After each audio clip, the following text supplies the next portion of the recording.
देखिए क्या हुआ, फिर गर्मी निकली, फिर डिप्टी सीएम बन गए। अब आप बताइए किसकी गर्मी निकली अगर आप डिप्टी सीएम बन गए तो? ये क्या बात हुई? ये हार गए तो आप हारे कि नहीं हारे? हम तो स्वीकार करते, जो जनता ने का दावा करने वाले सतर्क पे रह गए। और का दावा मैं नहीं कर रहा था, आप कर रहे थे। ठीक है, हम सतर्क पे रह गए, लेकिन आप पलट करके देखिए क्या बैलेट में हम लोग कितना जीते थे। आप मैं देखना अध्यक्ष महोदय मैं बैठ सकता हूं, अगर सरकार के लोग अपने बिजली के प्लांट के नाम बता दें किसने किस समय लगाया, तो मैं अपना भाषण यहीं समाप्त कर दूंगा। जनता ने तो इनकी गर्मी निकाल दी थी जो बैठे हैं सामने।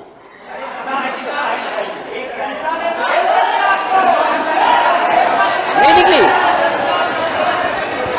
नहीं देखो, गर्मी गलत शब्द नहीं है, गर्मी गलत शब्द क्यों मानते हो इसको? अरे अब तो खुश रहिए। और देखिए क्या हुआ, फिर गर्मी निकली, फिर डिप्टी सीएम बन गए। अब आप बताइए किसकी गर्मी निकली अगर आप डिप्टी सीएम बन गए तो? ये क्या बात हुई? ये हार गए तो आप हारे कि नहीं हारे? महोदय सब नकार दिया अध्यक्ष महोदय, बोले मैं अभी बोलूंगा आपके। अब तो लगता है थोड़ी गर्मी निकली, अभी गर्मी और निकलनी बाकी है इनकी। पेश कर दोगे आप कुछ भी आगे पेश कर दोगे? 21-50 आप कुछ भी आगे पेश कर दोगे? नहीं कुछ भी आगे पेश कर दोगे आप? इनको कुछ भी आगे पेश कर दोगे आप? के आधार पे पेश करेंगे। आप तथ्यों के आधार पेश करना, तथ्यों के आधार मैं टेबल कर दूंगा। मैं अध्यक्ष महोदय मैं जितने आंकड़े में टेबल पे कर दूंगा, और टेबल करने से कम माननीय मंत्री तक पहुंच जाएगी बात। मैं आपका दुख समझ रहा हूं कि ना आपने जनरेशन में काम किया, ना आपने ट्रांसमिशन में काम किया, ना आपने डिस्ट्रीब्यूशन में काम किया, और जो बैलेंस शीट खाली हो गई थी वो आज 70,000 करोड़ के घाटे में है। ये रटाया जाता है कि आपको यही बोलना है। आप बीजेपी के मुंह से सुनेंगे तो कहीं 4 डिस्ट्रिक्ट में बिजली जाती है बस। बिजली गई थी, सरकार की थोड़ी गर्मी निकल गई, और अपनी गर्मी निकालने के लिए कुछ अधिकारी सस्पेंड कर दिए, उनकी गर्मी निकाल दी शायद। गर्मी तो यही मालूम है, energy is neither created not destroyed, it can only be transformed और ट्रांसफर्ड। तो आपने एनर्जी निकाली, गुस्से में आप आते होंगे तो कहीं तो एनर्जी निकालेंगे आप। ये भी समाजवादी सरकार के प्रोजेक्ट थे, ये आपके प्रोजेक्ट नहीं थे नेता सदन। नहीं नेता सदन, ये प्रोजेक्ट आपके नहीं थे। पिता अपने बेटे को लेकर के वॉश बेसिन में सुसु करा रहा है, तो जब उसने मुझे देखा तो घबरा गया कि माफी, गलती होगी, गलती होगी, गलती हमारी है। अरे रुक जाओ भाई यार, क्या बच्चे नहीं है आपके घर में क्या? जो बात कहने जा रहा हूं वो तो सुन लो कम से कम। नहीं अध्यक्ष महोदय, कुछ काम की बात कह रहा हूं, जो सुझाव दे रहा हूं इस पे। नेता सदन बड़ी मेट्रो का प्रोजेक्ट नहीं ला रहे हैं, वहां वो छोटी मेट्रो का ला रहे हैं। चलो छोटी ले आओ।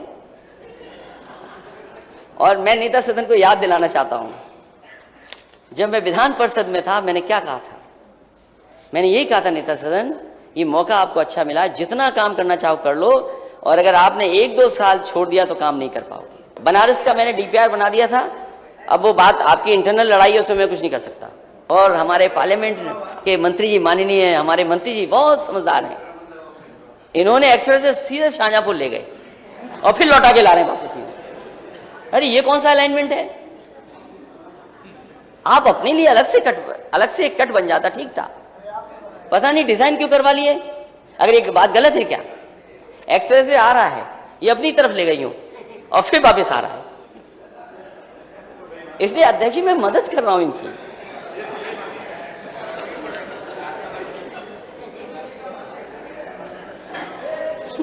नहीं, एक बात तो गलत नहीं होगी, उसमें आपका पैसा बच जाता, मैं ये बात कह रहा हूं। लेकिन हमारे माननीय सदस्य सीनियर हैं, वो नहीं पैसा बचने देंगे, क्योंकि वित्त मंत्री हैं। और मुझे लगता है कि अगर वित्त मंत्री आप हैं और वित्त आपके पास है तो बड़ा दिल रखना और खुल करके सबको पैसा देना, हमारे माननीय सदस्यों को भी बहुत पैसा देना उनके क्षेत्र के विकास के। मैं आपका दुख समझ रहा हूं कि ना आपने जनरेशन में काम किया, ना आपने ट्रांसमिशन में काम किया, ना आपने डिस्ट्रीब्यूशन में काम किया, और जो बैलेंस शीट खाली हो गई थी वो आज 70,000 करोड़ के घाटे में है।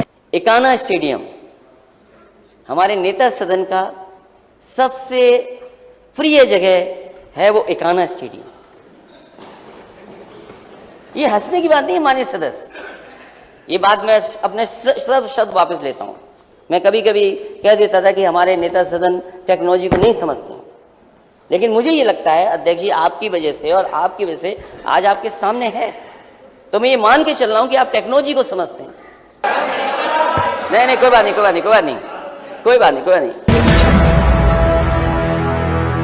जो डॉक्यूमेंट सरकार तैयार करती है वही राज्यपाल का अभिभाषण बन जाता है। जो सरकार ने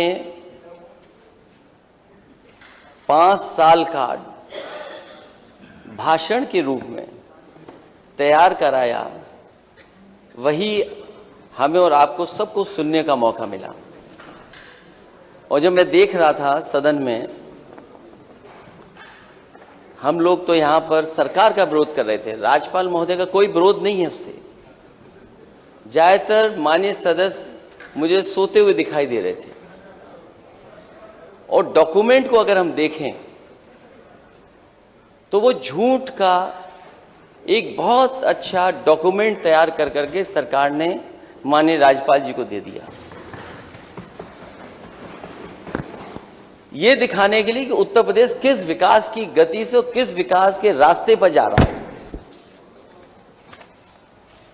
मैं प्रस्ताव करता हूं कि राज्यपाल के अभिभाषण में कुछ चीजें हम लोगों की तरफ से भी जोड़ दी जाएं। आज तक के इतिहास में सबसे बड़ी विफल सरकार अगर कोई हुई है तो यही सरकार है। प्रदेश में व्याप्त अराजकता और असुरक्षा का माहौल अगर किसी ने पैदा किया है तो यही सरकार है। ध्वस्त कानून व्यवस्था, कृष्णा जी शांत, सामूहिक बलात्कार, आप भी, नफरत, भ्रष्टाचार बढ़ाने वाली, विकास को रोकने वाली, महंगाई को चरम सीमा पर ले जाने वाली, नौजवानों के रोजगार की कोई योजना ठोस नहीं होना, और कोई बड़ा निवेश अभी तक उत्तर प्रदेश में नहीं आया। और जब आप पूरा भाषण पढ़ते हैं और देखते हैं, इन तमाम समस्याओं का कोई समाधान भी उसमें दिखाई नहीं देता है। आज उत्तर प्रदेश अगर हम सही मायनों में देखें, नीति आयोग के आंकड़ों के हिसाब से देखें किस पैरामीटर में हम कहां खड़े हैं। शिक्षा के सूचकांक में यूपी सबसे नीचे से चौथे स्थान पर है। और ये मेरे आंकड़े नहीं है, ये हमारे माननीय सदस्य के किसी के आंकड़े नहीं है अध्यक्ष जी, ये नीति आयोग का आंकड़ा है कि शिक्षा के सूचकांक में सबसे नीचे से ऊपर 4वें स्थान पर उत्तर प्रदेश है। अगर हम स्वास्थ्य के सूचकांक में देखें तो सबसे नीचे वाले पायदान पर है। देश में गरीबी बढ़ाने वाले बड़े राज्यों में अगर कोई प्रदेश आ रहा है तो उत्तर प्रदेश आ रहा है। और केंद्र सरकार की रिपोर्ट में, ये हमारी रिपोर्ट नहीं है, ये केंद्र सरकार की रिपोर्ट है कि मिड डे मील योजना में घोटालों में यूपी सबसे आगे। इनोवेशन के मामले में देश का 16वां राज्य यूपी। भूखमरी में देश का 4था सबसे बड़ा राज्य उत्तर प्रदेश। नीति आयोग। फेक इनकाउंटर के मामले में मानवाधिकार के सबसे ज्यादा नोटिस अगर किसी प्रदेश को मिले हैं तो माननीय अध्यक्ष जी उत्तर प्रदेश को मिले हैं। साइबर क्राइम में सबसे ज्यादा मामले अगर कहीं से आ रहे हैं तो उत्तर प्रदेश से आ रहे हैं। महिला अपराध में कल भी कहा मैंने माननीय अध्यक्ष जी, और आज फिर कहता हूं मैं, ये आंकड़े विपक्ष के नहीं है, ये आंकड़े वो हैं जो डायल 100-112 या सरकार आंकड़े दिल्ली को भेजती है। एनसीआरबी के आंकड़े में अगर महिला अपराध में सबसे ज्यादा मामले देश में अगर कहीं आ रहे हैं तो वो उत्तर प्रदेश है। हत्या के केसों में अगर कोई है सबसे आगे तो उत्तर प्रदेश है। दलितों के खिलाफ हो रहे अत्याचार में सबसे आगे अगर कोई है तो उत्तर प्रदेश है। और हमने तो अध्यक्ष जी एक ऐसी घटना देखी जहां एक दलित नौजवान को बुलाया गया, पीटा गया, अपना पैर चटवाया किसी ने, उसका वीडियो चलाया और वीडियो वायरल किया गया। और पुलिस अभी भी हाथ पे हाथ रख करके कोई दोषी लोगों को पकड़ने वाली नहीं, अपराधियों को पकड़ नहीं रही। और वो नौजवान अभी भी घर में नहीं रह सकता। इतना आतंक है कि पहले तो पैर चटवाया, वीडियो बनाया, वीडियो को वायरल कर दिया और कहा कि अगर पुलिस में जाओगे तो जान से मार दिए जाओगे, ये धमकी दी। वो आज अपने गांव में नहीं रह पा रहा, घर में नहीं रह पा रहा है। SC/ST एक्ट के तहत मामलों में अगर कोई नंबर 1 है तो वो उत्तर प्रदेश नंबर 1 है। आर्थिक अपराध, वैसे जब से बीजेपी की सरकार आई है आर्थिक अपराधों में अगर सबसे आगे कोई दिखाई दे रहा है तो वो उत्तर प्रदेश है। अब इसी को अगर विकास मॉडल मानेंगे तो विकास मॉडल आखिरकार होगा क्या? न केवल नीति आयोग के आंकड़े में, NCRB के डेटा में, बल्कि जो उत्तर प्रदेश का माहौल बनाया गया है, विकास नहीं, यहां सांप्रदायिकता को आगे बढ़ा रहे हैं। यहां पर पुलिस पे कोई अंकुश नहीं है, कोई अंकुश नहीं है।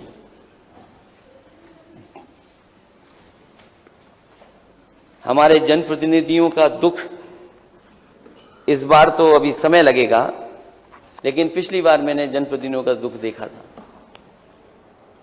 माननीय अध्यक्ष महोदय, किसी भी मुख्यमंत्री के खिलाफ सदन में इतनी बड़ी संख्या में कोई भी नहीं बैठा होगा। ये सरकार जनप्रतिनिधि नहीं चला रहे हैं, ये सरकार अधिकारी चला रहे हैं। और फिर अगर विकास मॉडल देखना ही है तो विकास मॉडल समाजवादियों ने उत्तर प्रदेश में दिखाया था।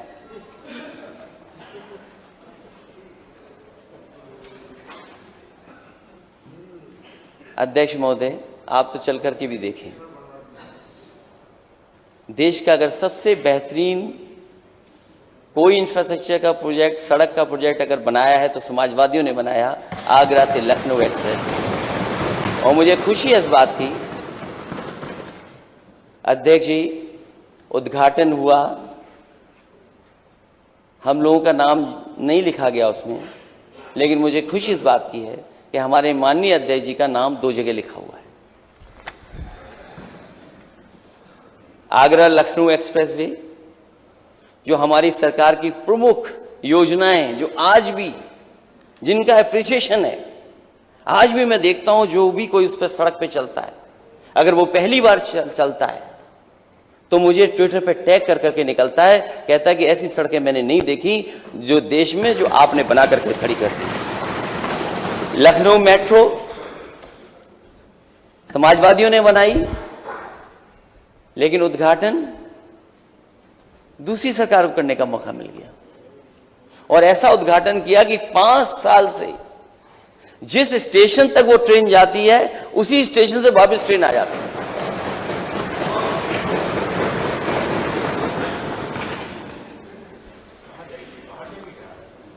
आगे बढ़ा ये माननीय सदस्य लगता मेट्रो के बारे में जानते नहीं है। डायल 100 अध्यक्ष महोदय,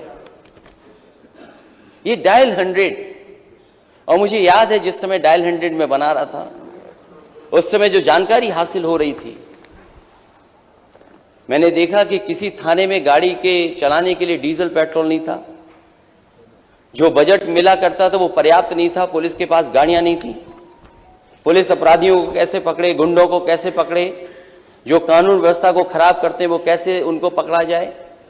और आप पीछे मुड़ करके देखिए अध्यक्ष महोदय, मैं नेता सदन से कहूंगा, अभी तक शायद डायल 100 नहीं देखा, और मैं तो कहूंगा कि नेता सदन अपने सभी माननीय सदस्यों को लेकर के जाएं और देख करके आएं और कम से कम उसमें देखें कि क्या पुरानी सरकार करके गई है। अगर कोई कमी आपको दिखाई दे तो आप उस कमी को ठीक करिए, लेकिन कमी ठीक नहीं की गई। डायल इंडिया बर्बाद हो गया और जिस समय बनाया गया था, मुझे याद है यहां पर कोई ऐसा रिस्पांस सिस्टम नहीं था कि जो पुलिस को मिल जाए रिस्पांस सिस्टम। उस समय के वरिष्ठ अधिकारी जो टेक्नोलॉजी को समझते थे और देश के सबसे जानकार प्रोफेसर वेंकट, मैंने उनको बुलाया और सलाहकार बनाया और उनसे मैंने कहा जानकारी हासिल करिए। और जानकारी हासिल करने के लिए न केवल वो देश अपने उत्तर प्रदेश में गए, जगह जगह पर थाने में गए, कप्तान के ऑफिस में गए, छोटे से लेकर के बड़े अधिकारियों से बातचीत की। उसके बाद वो न्यूयॉर्क गए और न्यूयॉर्क में जाकर के NYPD का जो हेडक्वार्टर है उसको देख करके आए और उस हेडक्वार्टर के बाद वो ह्यूस्टन गए, ह्यूस्टन के बाद वो सिंगापुर गए और तीनों का जो रिस्पांस सिस्टम देख करके आए। उसके बाद उन्होंने यूपी का डिजाइन किया और यूपी का डिजाइन करने के बाद उत्तर प्रदेश को सबसे बेहतरीन, अगर किसी ने पुलिस को रिस्पांस सिस्टम दिया तो समाजवादियों ने दे करके दिखाया। ये बहुत कानून व्यवस्था की बात करते हैं, मैं कानून व्यवस्था पे बाद में आऊंगा। इकाना स्टेडियम हमारे नेता सदन का सबसे प्रिय जगह है, वो इकाना स्टेडियम।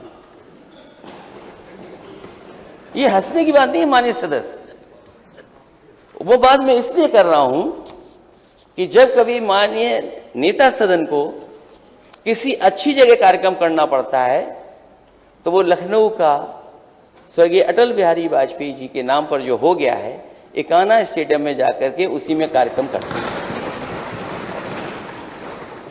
देश के बेहतरीन खिलाड़ी, प्लेयर, ओलंपियंस, उनको अगर कहीं सम्मानित किया गया तो हमें खुशी है इस बात की कि वही स्टेडियम में हुआ जो समाजवादियों ने बना करके खड़ा किया। और यही नहीं, हालांकि टेक्नोलॉजी अब नेता सदन जान गए 5 साल के अंदर। ये बात मैं अपने सब शब्द वापस लेता हूं। मैं कभी कभी कह देता था कि हमारे नेता सदन टेक्नोलॉजी को नहीं समझते, लेकिन मुझे ये लगता है अध्यक्ष जी आपकी वजह से और आपकी वजह से आज आपके सामने है, तो मैं ये मान के चल रहा हूं कि आप टेक्नोलॉजी को समझते हैं। और जब सबसे बड़ा डिस्ट्रीब्यूशन करना था, लोगों को दिखाना था कि मैं सरकार में हूं और सरकार की तरफ से स्मार्टफोन दूंगा, लैपटॉप दूंगा, तो वही स्टेडियम में जाकर के नेता सदन ने बांटे। और हमें खुशी इस बात की भी है कि जब आपको शपथ लेने का मौका मिला तो आप पर कोई दूसरी जगह नहीं थी, आपको इकाना में ही जाना पड़ा।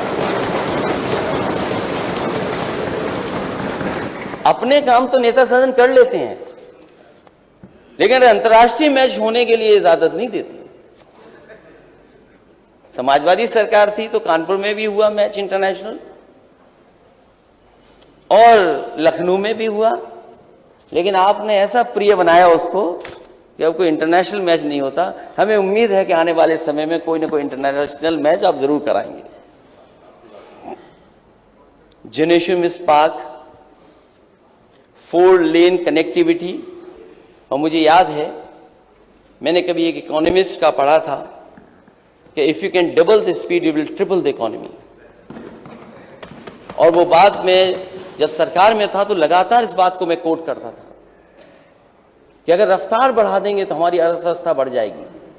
और इसीलिए आगरा लखनऊ एक्सप्रेसवे बना और समाजवादी पार्टी ने उस समय तय किया कि हमारे उत्तर प्रदेश के जितने भी जिला मुख्यालय होंगे उन जिला मुख्यालयों को 4 लेन से जोड़ने का काम भी समाजवादी सरकार ने होगा। और उसकी समाजवादी सरकार के 4 लेन कनेक्टिविटी की वजह से और NHAI की कनेक्टिविटी की वजह से उस समय 51 डिस्ट्रिक्ट्स को, हेडक्वार्टर्स को 4 लेन से कनेक्ट करने का काम शुरू हो गया था।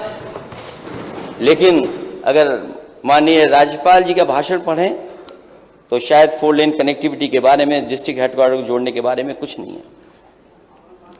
बिजली उत्पादन को, क्योंकि जिस समय मैं सदन में आया था तो हमारे माननीय सदस्य बिजली के बारे में बोल रहे थे और वो कह रहे थे कि बिजली केवल कुछ जिलों में जाती थी, कुछ घरों में बिजली जाती थी।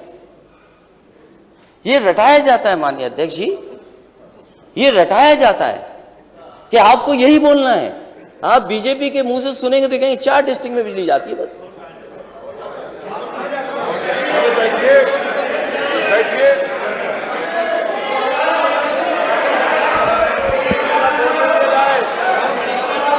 नहीं, कोई बात नहीं।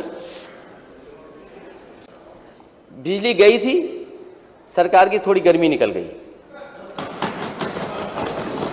और अपनी गर्मी निकालने के लिए कुछ अधिकारी सस्पेंड कर दिए, उनकी गर्मी निकाल दी शायद।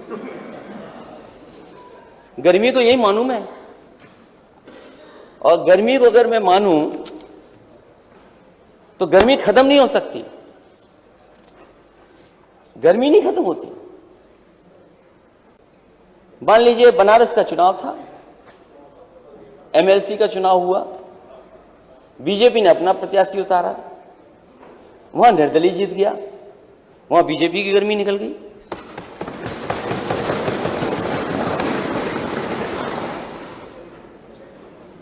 तो अगर मैं गर्मी मान लूं, एनर्जी साइंस का बहुत अच्छा कॉन्सेप्ट है। Energy is neither created not destroyed, it can only be transformed और ट्रांसफर्ड। तो आपने एनर्जी निकाली, गुस्से में आप आते होंगे तो कहीं तो एनर्जी निकालेंगे आप। जहां तक बिजली उत्पादन का है सवाल, मैं माननीय सदस्य कहूंगा जब जवाब दें तो वो बताएं अपने 5 साल में कौन सा बिजली का एक कारखाना लगाया, ये बताएं हमें।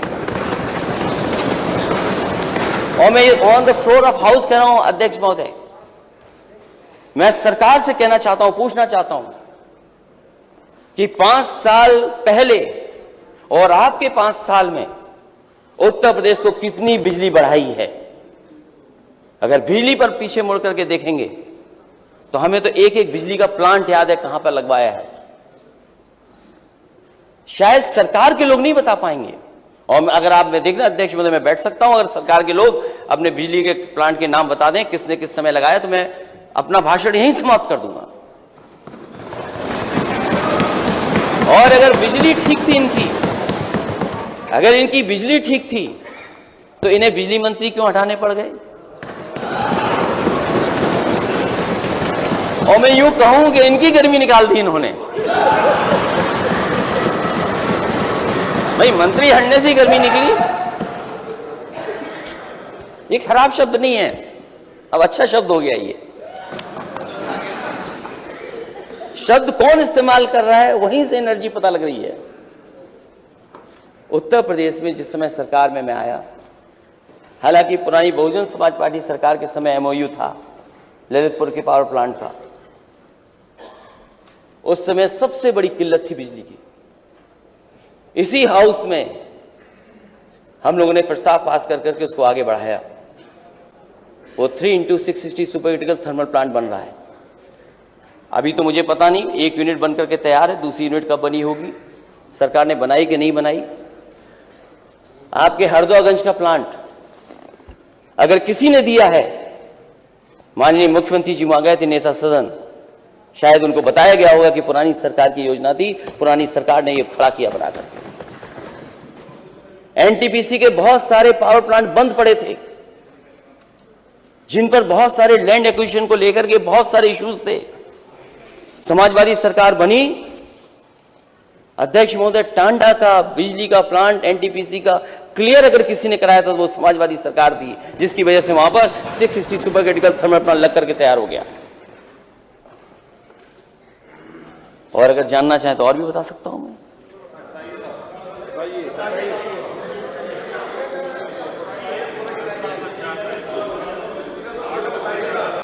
(108) 102 एम्बुलेंस। अध्यक्ष महोदय कल खबर आ रही है कि एम्बुलेंस में आग लग गई और एक मरीज था, कौन था एक, उसमें जान चली गई उसकी। ये मेंटेनेंस है सरकार का। अगर 108 में 102 में जो हमारी इमरजेंसी सर्विस है उसकी हालत क्या कर दी। उनके 9,000 ड्राइवर हैं जो कोरोना के समय पर काम कर रहे थे। उन्होंने अपनी परवाह नहीं की, अपने परिवार की परवाह नहीं की। उन्होंने परवाह की अगर किसी की तो वो उत्तर प्रदेश की जनता की। वो 108 रोके नहीं, लेकिन आज पता लगा कि सब ड्राइवर हटा दिए गए हैं। पता लगा है कि रात में चलती नहीं एम्बुलेंस। मैं ये सरकार से जानना चाहता हूं कि कम से कम 5 साल में आपने एम्बुलेंस कितनी बढ़ाई? Cancer hospital, cancer research institute, Lucknow में बेहतरीन कैंसर रिसर्च इंस्टीट्यूट बना है, और वो ऐसा इंस्टीट्यूट था कि अगर बंद करके चालू हो जाता, तैयार हो जाता और चालू कर देती सरकार, तो हमारे उत्तर प्रदेश के गरीबों को बंबई, गरीबों को दिल्ली नहीं जाना पड़ता, यहीं पर इलाज हो जाता। उसमें बेहतरीन से बेहतरीन मशीनें हैं, अच्छे से अच्छा इंफ्रास्ट्रक्चर क्रिएट किया, लेकिन सरकार का पता नहीं क्या किया सरकार ने। कैंसर हॉस्पिटल वैसा का वैसा ही है। प्राइवेट में इन्वेस्टमेंट के लिए मेदांता अस्पताल आया, नोएडा, ग्रेटर नोएडा में मेट्रो आई, समाजवादी पेंशन बड़े पैमाने पे महिलाओं को देते थे, 45 लाख से 50 लाख तक लेकर के गए। मुझे नहीं पता है माननीय अध्यक्ष महोदय, सरकार ने अगर कहीं लैपटॉप डिस्ट्रीब्यूशन किया भी होगा, लेकिन उत्तर प्रदेश में समाजवादी सरकार ने वर्ल्ड क्लास बच्चों को पढ़ने के लिए लैपटॉप देने का भी काम किया। कामधेनु डेयरी योजना चलाई, लेकिन इस सरकार ने उस पर भी ध्यान नहीं दिया, वो भी लगभग बंद हो गई हैं। पूर्वांचल एक्सप्रेसवे और कानपुर मेट्रो, जिसका श्रेय भाजपा सरकार ले रही है, ये भी समाजवादी सरकार के प्रोजेक्ट थे। ये आपके प्रोजेक्ट नहीं थे नेता सदन, नहीं नेता सदन, ये प्रोजेक्ट आपके नहीं थे, ये समाजवादी सरकार के दिए हुए। और पूर्वांचल का इसलिए दिया था, हमारे माननीय सदस्य यहां बैठे होंगे पूर्वांचल एक्सप्रेस वे के आसपास और उस इलाके से जुड़ने वाले लोग, और हमारे साथ मंत्री भी थे, कुछ लोग मंत्री भी थे। उन्हें याद होगा, बजट दिया गया, अलाइनमेंट दिया गया, डिजाइन किया गया, और इसी विधानसभा के सामने उसका शिलान्यास हुआ। लैंड एक्विजिशन हो गई और किसानों से करार हो गया, सहमति बन गई कि जमीन देने के लिए तैयार थे किसान। और मुझे खुशी है इस बात की, हम समाजवादियों की इस बात की खुशी है कि जहां कहीं भी लैंड एक्विजिशन के लिए गए होंगे समाजवादी लोग, एक भी किसान आंदोलन नहीं किया होगा, एक भी किसान धरने पे नहीं बैठा, क्योंकि हमारा जो लैंड एक्विजिशन कराने का तरीका था वो किसानों की मदद करके था, और सर्किल रेट बढ़ा करके उनको मुआवजा देने का काम अगर किसी ने किया तो समाजवादियों ने ऐतिहासिक एक्सप्रेसवे के लिए लैंड एक्विजिशन करा करके दिखाया। अगर पूर्वांचल एक्सप्रेसवे समाजवादियों का नहीं था तो किसका था? आप और बना देते ऐसा एक्सप्रेसवे जहां पे हवाई जहाज उतर जाते। अगर समाजवादियों ने न बनाया होता तो शायद देश के प्रधानमंत्री सड़क पर नहीं उतर पाते। अगर वो डिजाइन किसी की थी, वो समाजवादियों की डिजाइन थी।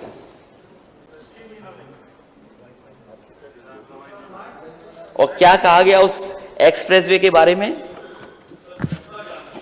उस एक्सप्रेसवे के बारे में क्या कहा गया? उस एक्सप्रेसवे के बारे में कहा गया कि ये तो बहुत महंगा एक्सप्रेसवे है, लेकिन सिक्योरिटी स्टैंडर्ड से किसने खिलवाड़ की है? जो इंडियन रोड कांग्रेस कहती है। इंडियन रोड कांग्रेस ने जो मापदंड बनाए हैं एक्सप्रेसवे बनाने के, वो मापदंड क्या कहते हैं? इस सरकार ने मापदंडों को बदल करके, मानकों को बदल करके उसकी राइडिंग क्वालिटी खराब कर दी। मैं समझता हूं नेता सदन उस पर नहीं चले होंगे, उद्घाटन के समय पे ही चले, उसके बाद नहीं चले आप। और यहां पर बहुत सारे माननीय सदस्य हैं जो आगरा लखनऊ एक्सप्रेसवे पे चले होंगे। हमें जो आगे दिखाई दे रहे हैं वो तो चले हैं, और मैं जानता हूं कि 2 घंटे में आप आ जाते होंगे या 2.5 घंटे में। नहीं, माननीय सदस्य का बहुत करीब में है, 2.5 घंटे में आ जाते हैं। मैं इस बात को कहना इसलिए चाहता हूं कि आगरा लखनऊ एक्सप्रेसवे बना और समाजवादी पूर्वांचल एक्सप्रेसवे बना, जिसका समाजवादी शब्द हटा दिया, पूर्वांचल एक्सप्रेसवे है। और राइडिंग क्वालिटी आप देख लो, आप इस पे भी चलिए और जो सदस्य हैं उस पे भी चल के देख लीजिए। जिस रफ्तार से इस पे चलते हैं, अगर उसी रफ्तार पे इस पे चलेंगे आप, तो हो सकता है आपका पेट दर्द हो जाए और हो सकता है कमर आपको दिखानी पड़ जाए। राइडिंग क्वालिटी क्या बनाई आपने? राइडिंग क्वालिटी क्या है? और सेफ्टी के साथ खिलवाड़ हुई है।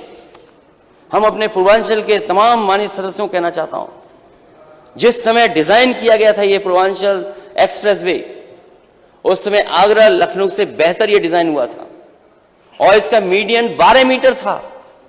मैं तो नेता सदन से कहूंगा कि वो डॉक्यूमेंट देखें और जो डॉक्यूमेंट बदला गया, मीडियन कितना था उसके अंदर, बताओ 12 मीटर मीडियन था कि नहीं था? क्योंकि आपको पुरानी सरकार को कहना था कि ये सरकार तो खराब वाली सरकार है, खराब काम करती है। देखो, वो जनता वाली बात मत करो, इसलिए मत करो, इसलिए मत करो, इसलिए मत करो, इसलिए मत करो, इसलिए मत करो। एक मिनट, वो मैं कहने जा रहा हूं ना, कहने जा रहा हूं। मैं कहना, अध्यक्ष महोदय, जनता ने तो इनकी गर्मी निकाल दी थी जो बैठे हैं सामने।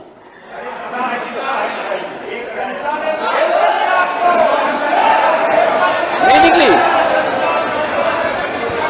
नहीं, देखो, गर्मी गलत शब्द नहीं है, गर्मी गलत शब्द क्यों मानते हो इसको? अरे अब तो खुश रहिए। और देखिए क्या हुआ, फिर गर्मी निकली, फिर डिप्टी सीएम बन गए। अब आप बताइए किसकी गर्मी निकली अगर आप डिप्टी सीएम बन गए तो?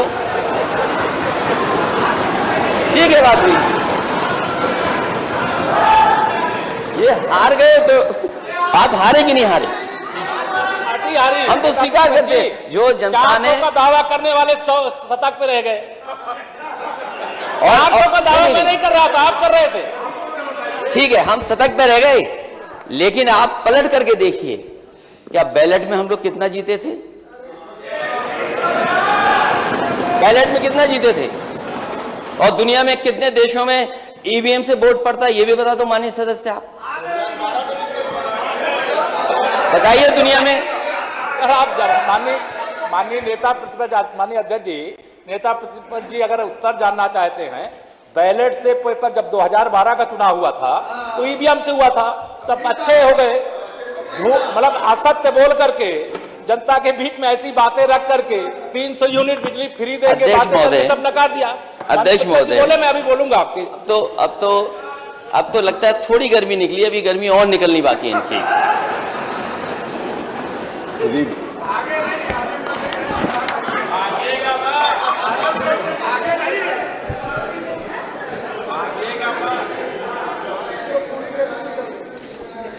समाजवादी पूर्वांचल एक्सप्रेस में बलिया को जोड़ना था, बलिया कब जुड़ेगा?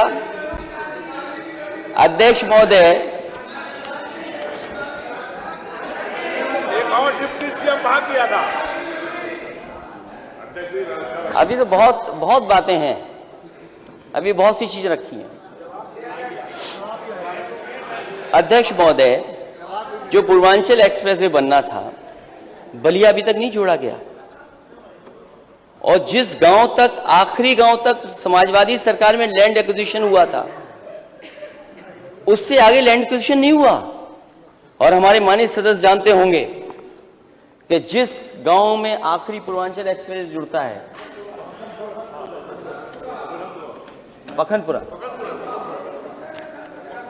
पखनपुरा ग्राम सभा के आगे नहीं गया पूर्वांचल एक्सप्रेस वे। मैंने एक अधिकारी से पूछा कि आखिरकार ये एक्सप्रेस वे अगर बिहार चला जाता तो न केवल यूपी की कनेक्टिविटी बढ़ती, बल्कि बिहार और बंगाल से जो लोग आ रहे हैं उनकी कनेक्टिविटी बढ़ जाती, और तो न केवल उत्तर प्रदेश को उसका लाभ मिलता, बल्कि देश की अर्थव्यवस्था को लाभ मिलता। लेकिन 5 साल नेता सदन, आपको किसी ने नहीं बताया कि बिहार से भी जुड़ सकती सड़क, या गाजीपुर हाजीपुर वाले एक्सप्रेसवे से जुड़ सकती है। अगर ये डिजाइन आपने किया होता तो आप शायद लैंड एक्विजिशन आगे भी करते। और लैंड एक्विजिशन मैंने आगे इसलिए नहीं की थी क्योंकि मैं जानता था दिल्ली में सरकार दूसरी है, दिल्ली की सरकार दूसरी है, और NHAI के करीब अगर आप आ जाते हैं तो दूसरी सड़क को परमिशन नहीं मिलती, NOC नहीं मिलती। हो सकता था कि दिल्ली वाले NOC न देते और उलझा देते, इसलिए उतने 12-18 किलोमीटर मैंने छोड़ दिया। लेकिन 5 साल गुजर गए, न बलिया जुड़ा न बिहार जुड़ा, और टोल लगा दिया उस पर। थोड़ी रफ्तार से चलोगे तो पेट दर्द होगा और कमर दर्द होगी। सोचिए आप। और शौचालय की कहीं जगह नहीं। अरे आपका तो प्रिय काम है शौचालय बनाना, आप शौचालय क्यों नहीं बनाए? मैं कई बार गया हूं, आजमगढ़ गया हूं, और मुझे खुशी है इस बात की कि जिस समय एक्सप्रेसवे मैंने दिया था, न गाजीपुर की जनता ने मांगा था, न आजमगढ़ की जनता ने मांगा था, लेकिन हमारा लगाव पूर्वांचल से था, और पूर्वांचल और आजमगढ़ को अपना घर मानते थे, इसलिए एक्सप्रेसवे दिया था मैंने। हमारे घोषणा पत्र में नहीं था, लेकिन दिया हम लोगों ने। वहां शौचालय की कोई जगह नहीं, कोई चाय पीना चाहे वो नहीं। और एक दिन मैं अब आगरा लखनऊ एक्सप्रेस पे चल रहा था, मैं जब गया वेसाइड एमिनिटीज को देखने और वॉशरूम में यूज करना चाहता था, तो मैंने देखा कि एक पिता अपने बेटे को लेकर के वॉश बेसिन में सुसु करा रहा है। तो जब उसने मुझे देखा तो घबरा गया कि माफी, गलती होगी, गलती होगी, गलती हमारी है। अरे रुक जाओ भाई यार, क्या बच्चे नहीं है आपके घर में क्या? जो बात कहने जा रहा हूं वो तो सुन लो कम से कम। नहीं नहीं नहीं, एक मिनट अध्यक्ष महोदय, कुछ काम की बात कह रहा हूं, जो सुझाव दे रहा हूं इस पे।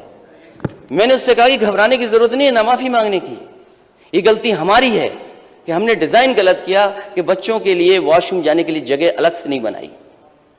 मैं नेता सदन से कहूंगा कि पूर्वांचल एक्सप्रेसवे जब बनाएं तो छोटे बच्चे कहां पर वॉशरूम में जाएंगे उनके लिए जरूर बनाना। वो डिजाइन हमारा फॉल्ट था, शायद इस डिजाइन में आप बेहतर कर देंगे। ये सुझाव था, अगर ये सुझाव गलत है तो वापस ले लूं मैं। बताओ माननीय सदस्य।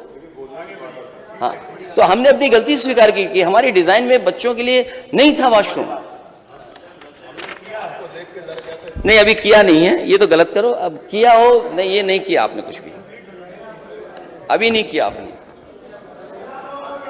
माननीय राज्यपाल जी ने बड़ी बड़ी बातें कही हैं।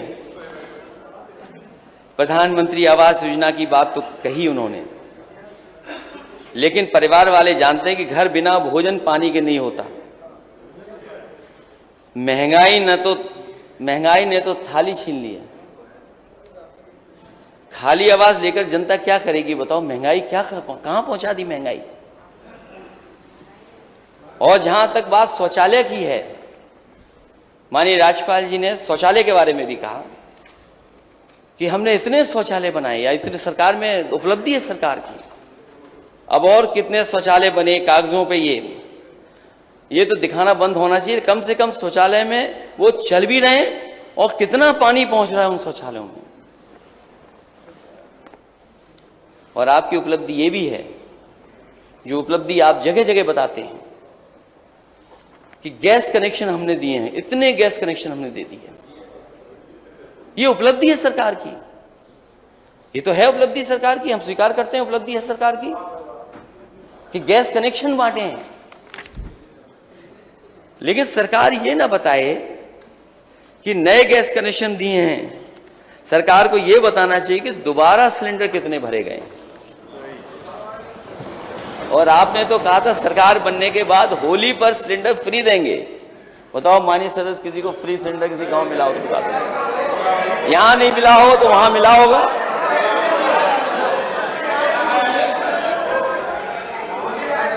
केवल उन्हीं लोगों के लिए था जिन लोगों को उज्ज्वला गैस में कंट्रैक्ट से मिला। ये योजना वही है माननीय मंत्री। देखिए माननीय मंत्री ठीक है, कहा गया। माननीय मंत्री जी, आप भी कोई और दूसरे कनेक्शन नहीं बताते हो, आप केवल उज्ज्वला वाले कनेक्शन बताते हो। दूसरे कोई कनेक्शन बताते हो तो बता दो हमें। तो उज्ज्वला कनेक्शन है ना, उज्ज्वला योजना के बाद। तो माननीय सदस्य जब इतना बता रहे हो तो माननीय सदस्य ये भी बताना कि दोबारा कितने लोगों ने भरवाया है।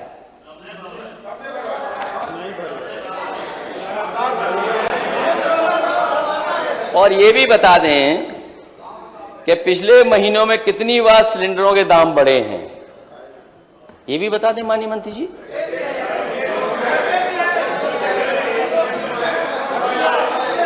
माननीय मंत्री जी ये भी बता दें सिलेंडर की कीमत कितनी बढ़ी है। सरकार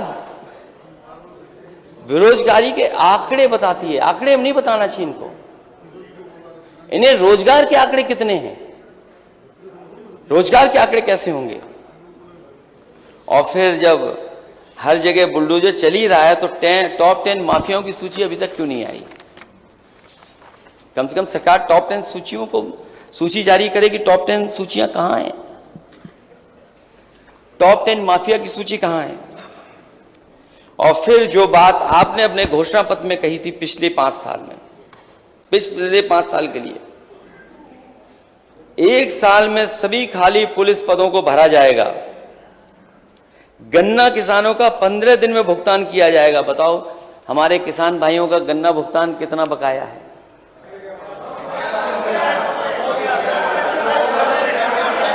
आप तो बोलोगे हो गया है, अभी आंकड़े दूंगा मैं, अभी मैं पढ़ूंगा उसको भी, अगर आप चाहें तो मैं पढ़ दूं। आपके सरकारी ही के अभी बकाया है। और 2022 तक किसानों की आय दोगुनी हो जाएगी। माननीय अध्यक्ष महोदय, आय दोगुनी कब हो गई? किसान भाइयों की आय दोगुनी कहां हो गई? और किसानों को नीलगाय और आवारा जानवरों से सुरक्षा देगी। ये बातें मैं आपके घोषणा पत्र की कह रहा हूं, मैं अपनी तरफ से नहीं कह रहा हूं। किसानों को नीलगाय और आवारा जानवर से सुरक्षा क्या दी है बता दो। हमारे माननीय सदस्य बगल में बैठे हैं, एक ही विधानसभा में अभी तक 15 लोगों की जान जा चुकी है और किसी भी गरीब किसान की मदद नहीं की। अगर किसी गरीब की मदद की हो तो बता दो आप। और मैं तो कहूंगा सरकार से, वो सरकार के पास आंकड़े होंगे। हम सरकार में नहीं आए, लेकिन हमने अपने मैनिफेस्टो में लिखा था कि अगर कोई भी गरीब या किसान की खेत में जानवर के वजह से जान जाएगी, सांड के मारने से जान जाएगी, तो उस गरीब परिवार की मदद करेंगे। मैं चाहूंगा कि सरकार ऐसे तमाम गरीब परिवारों की मदद करे। और अगर सूची मंगाना चाहे तो ये हमारे विधायक हैं, माननीय विधायक हैं, ये अपनी अपनी विधानसभा की सूची दे देंगे। इन्हीं की विधानसभा में 15 लोगों की जान गई है। संदीप कुमार उनकी जान चली गई, बाबा दीन उनकी जान चली गई, वैजनाथ रावत उनकी जान चली गई, विनय कुमार शुक्ला उनकी जान चली गई, रामराज नाई उनकी जान चली गई, भूपेंद्र दुबे की जान चली गई, चंद किरण जान गई, धर्मेंद्र राम अंजेर यादव, ओम प्रकाश गुड्डू, राम केवल यादव, स्वामी दयाल चौरसिया, देवी प्रसाद पासी, चुन्नीलाल, हीराराम पासी। ये गलत सूची नहीं है, ये केवल इनकी विधानसभा मिल्कीपुर की है। और फिर इस सवाल को न केवल हमने उठाया, देश के प्रधानमंत्री जी ने भी उठाया। तो सरकार को ये कम से कम बताना चाहिए कि जो गौशालाएं हैं और जो सड़कों पर खुले जानवर घूम रहे हैं, उनकी देखभाल के लिए सरकार के पास योजना क्या है और ठोस योजना क्या बनाई है। 5 साल में 70 लाख रोजगार सृजित किए जाएंगे, नौकरी नहीं रोजगार सृजित किए जाएंगे। सभी छात्रों को मुफ्त लैपटॉप दिया जाएगा, क्योंकि अब ये सरकार कहेगी मेरी पुरानी बात हो गई, अभी नई सरकार आ गई, पहले आंख बंद कर ली फिर आंख बंद कर लेंगे। हर घर को मिलेगी 24 घंटे बिजली। जब विधानसभा में ही ट्रिप हो गई, 10 विश्व स्तरीय विश्वविद्यालय स्थापित किए जाएंगे। वो कहां बने हैं? जो 10 विश्व स्तरीय विश्वविद्यालय बनाने की योजना आपकी थी, हमें कोई शिकायत नहीं इससे। लेकिन अगर आपने अपने मैनिफेस्टो में लिखा था तो सरकार ये बताए कि कहां बन गई हैं। हर जिले में इंजीनियरिंग कॉलेज और पॉलिटेक्निक स्थापित किए जाएंगे। कानपुर, आगरा, इलाहाबाद, गोरखपुर में मेट्रो की स्थापना की जाएगी। कानपुर में समाजवादियों की थी, आगरा समाजवादियों की थी। इलाहाबाद कब करोगे और गोरखपुर में कब करोगे आप? मैं आदरणीय अध्यक्ष जी, मुझे जानकारी अखबारों के माध्यम से मिली कि नेता सदन बड़ी मेट्रो का प्रोजेक्ट नहीं ला रहे हैं वहां। वो छोटी मेट्रो का ला रहे हैं, चलो छोटी ही ले आओ। और मैं नेता सदन को याद दिलाना चाहता हूं, जब मैं विधान परिषद में था मैंने क्या कहा था? मैंने यही कहा था, नेता सदन ये मौका आपको अच्छा मिला, जितना काम करना चाहो कर लो, और अगर आपने 1-2 साल छोड़ दिया तो काम नहीं कर पाओगे। और मुझे याद है जब आप झांसी गए थे तो मुझे लगा कि नेता सदन शायद मेट्रो झांसी में भी चला देंगे और गोरखपुर में भी चला देंगे, लेकिन 5 साल से इंतजार कर रहे हैं गोरखपुर के लोग भी और झांसी के लोग भी, ये मेट्रो कब चलेगी। बनारस का मैंने डीपीआर बना दिया था, अब वो बात आपकी इंटरनल लड़ाई है, उसमें मैं कुछ नहीं कर सकता। ये इंटरनल कुछ ऐसी बात हो तो उसके लिए मैं कुछ नहीं कर सकता। अध्यक्ष महोदय और नेता सदन ये बात जानते होंगे कि पूरा डीपीआर तैयार हो गया था बनारस के मेट्रो का, लेकिन क्योंकि सरकार समाजवादियों की नहीं बनी इसलिए मेट्रो नहीं चालू कर पाए, और समाजवादियों की बनी होती तो देश के प्रधानमंत्री उनके क्षेत्र में भी मेट्रो चला दी होती समाजवादियों, क्योंकि अंडरग्राउंड केबलिंग का समाजवादी सरकार में हुआ है काम। एक माननीय सदस्य थे, वो भी मैं याद दिला दूं, एक माननीय सदस्य धरने पे बैठ गए थे बनारस में, बहुत ही बुजुर्ग और बहुत ही सम्मानित माननीय सर श्यामदेव राव चौधरी जी, वो धरने पे बैठ गए। उन्होंने कहा कि 24 घंटे बिजली नहीं आएगी तो मैं धरने से नहीं उठूंगा। वहाँ के जिलाधिकारी उन्होंने मुझे सूचना दी, मैंने कहा बहुत सम्मानित माननीय सदस्य हैं, इनको बुलाइए, मैं बात करूंगा। वो जब मिलने आए, आज हमारे बीच में नहीं है लालजी टंडन जी, वो भी आए थे उनके साथ, तो दोनों से मेरी बातचीत हुई और मैंने कहा क्यों आप धरने पे बैठे? बोले हम 24 घंटे प्रधानमंत्री जी के क्षेत्र में बिजली चाहते हैं। मैंने उनसे केवल एक निवेदन किया था कि अगर आप बिजली चाहते हैं तो केवल उत्तर प्रदेश का बिजली का कोटा बढ़वा दो, आज ही से प्रधानमंत्री के क्षेत्र में 24 घंटे बिजली होगी। ये बात अगर गलत है तो आप बताइए, नेता सदन ये जानकारी कर लें उसमें चाहे, लेकिन कोटा बिजली का आज तक नहीं बढ़ा। और मैं तो नेता सदन को सुझाव दूंगा, ये जो गंगा एक्सप्रेसवे बना रहे हैं, जब सरकार यूपी से बनती है दिल्ली की, तो दिल्ली वाले आपके साथ भेदभाव क्यों कर रहे हैं?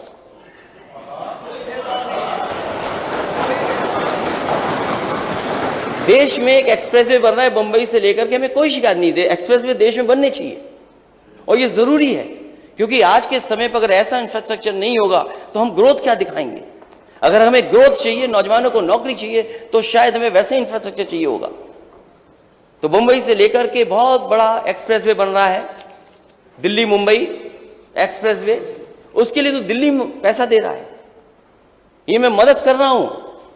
आप भी गंगा एक्सप्रेसवे के लिए दिल्ली से पैसा लीजिए, क्यों नहीं लेते हैं आप?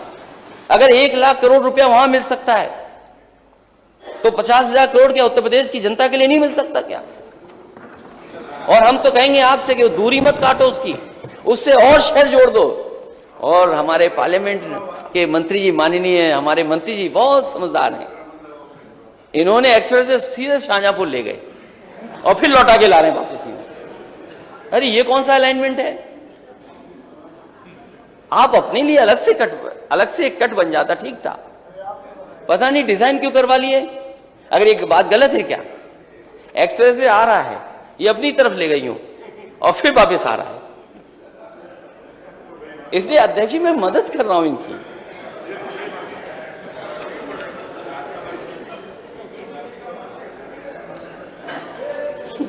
नहीं, एक बात तो गलत नहीं होगी, उसमें आपका पैसा बच जाता, मैं ये बात कह रहा हूं, लेकिन हमारे माननीय सदस्य सीनियर हैं, वो नहीं पैसा बचने देंगे, क्योंकि वित्त मंत्री हैं। और मुझे लगता है कि अगर वित्त मंत्री आप हैं और वित्त आपके पास है तो बड़ा दिल रखना और खुल करके सबको पैसा देना, हमारे माननीय सदस्यों को भी बहुत पैसा देना उनके क्षेत्र के विकास के लिए।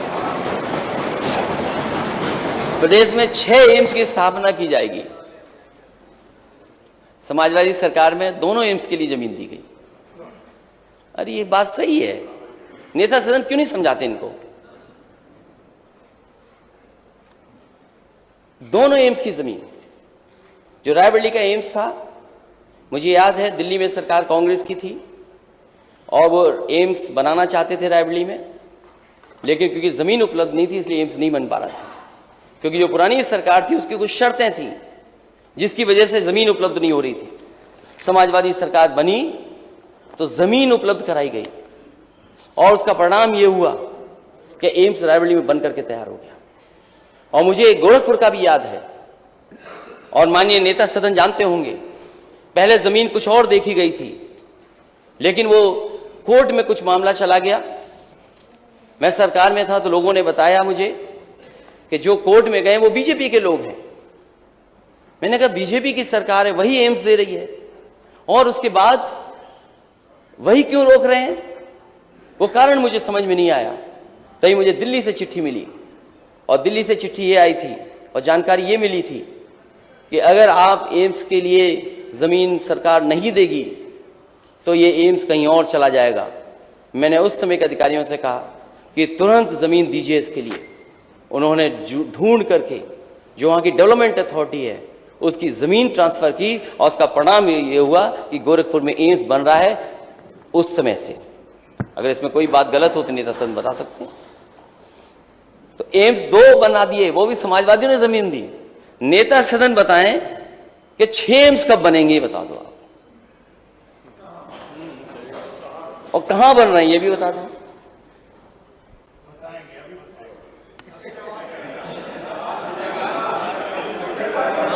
और डॉक्टरों के सब पद खाली हैं। नहीं वो बताएंगे, इसलिए ये गलत बात नहीं है, बताएंगे। वो जानते हैं कि सच क्या है, क्योंकि सच बता दिया गया है, पोल खुल गई है कि समाजवादियों ने जमीन दी थी दोनों की, तो इसलिए वो बता रहे हैं कि बताएंगे। तो अच्छी बात है, बताएंगे। तो हम तो चाहते हैं कि 6 एम्स बने यूपी में, ये कोई गलत बात थोड़ी है। और जो जीडीपी रही है वो उसके बारे में क्या इन्वेस्टमेंट आया आपकी सरकार में, मैं जीडीपी के बारे में कह दूं एक बार। जो आंकड़े बताते हैं आपकी सरकार में समाजवादियों की सरकार से भी नीचे एक जीडीपी है। अब वो बहाना कोरोना का भी लिया जा सकता है कि 2 साल कोरोना था, लेकिन कोरोना के साल को हटा दें हम, उसके बाद भी ऑन रिकॉर्ड जो आरबीआई का डेटा है उसमें समाजवादियों की सरकार के जो जीडीपी था, ग्रोथ रेट, उसका मुकाबला नहीं कर सकती है सरकार। आरबीआई के अनुसार वित्तीय वर्ष 2018 से वित्तीय वर्ष 2020 के दौरान यूपी की प्रति व्यक्ति आय केवल 2.99% बढ़ी थी। यह इसी अवधि के दौरान राष्ट्रीय औसत 4.6% से बहुत कम है और वित्तीय वर्ष 2013 से वित्तीय वर्ष 2017 के बीच समाजवादी पार्टी सरकार के दौरान दर्ज की गई 5% विकास दर से भी बहुत कम है। इसलिए मैं कहना चाहता हूं, वो आंकड़ों में भी आप मुकाबला नहीं कर सकते। मैं ये भी जोड़ना चाहता हूं,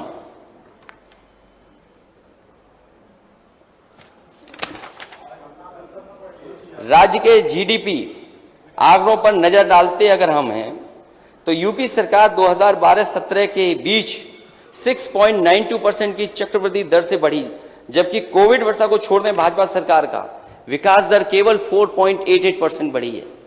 ये हमारे आंकड़े नहीं है, ये आरबीआई के आंकड़े हैं।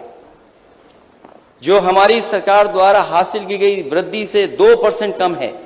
ये आश्चर्य की बात है कि यूपी के माननीय मुख्यमंत्री जी इस वास्तविकता को अवगत नहीं है और अक्सर भाजपा सरकार के दौरान जीडीपी वृद्धि के बारे में भ्रामक आंकड़े पेश करते हैं। मैं कह सकता हूं कि समाजवादी सरकार के पिछले 2 वर्षों में, जो लास्ट के 2 ईयर्स थे, उसमें जीडीपी 10% की वृद्धि हुई थी। मैं जोड़ना चाहूंगा कि यूपी ने कोविड की शुरुआत में पहले भाजपा सरकार के पहले 3 वर्षों के दौरान 33 राज्य और केंद्र से दूसरे सबसे कम आर्थिक वृद्धि दर्ज हुई। आजा पढ़ा वो मान ले, ठीक है। ये जीएसडीपी के कहां के आंकड़े हैं? आरबीआई के आंकड़े हैं और आप मंगा लेना, आपका विभाग है। मैं तो चाहूंगा महालेखाकार के आंकड़े देख लीजिए, जो सीएजी है, सीएजी के आंकड़े देख, ऑडिट के सीएजी की बात नहीं कर रहा हूं मैं। माननीय मंत्री जी से कहूंगा 1247 थी जीएसडीपी, 1247 से आज हम 1940 पर हैं और हमारा जो 22-23 आ रहा है वो कुछ भी आंकड़े पेश कर दोगे आप कुछ भी आंकड़े पेश कर दोगे 21-50 आप कुछ भी आंकड़े पेश कर दोगे नहीं कुछ भी आंकड़े पेश कर दोगे आप इनको कुछ भी आंकड़े पेश कर दोगे आप, क्योंकि आधार पे पेश करेंगे। आप तथ्यों के आधार पेश करना, तथ्यों के आधार मैं टेबल कर दूंगा। मैं अध्यक्ष महोदय, मैं जितने आंकड़े में टेबल पे कर दूंगा, और टेबल करने से कम माननीय मंत्री तक पहुंच जाएगी बात।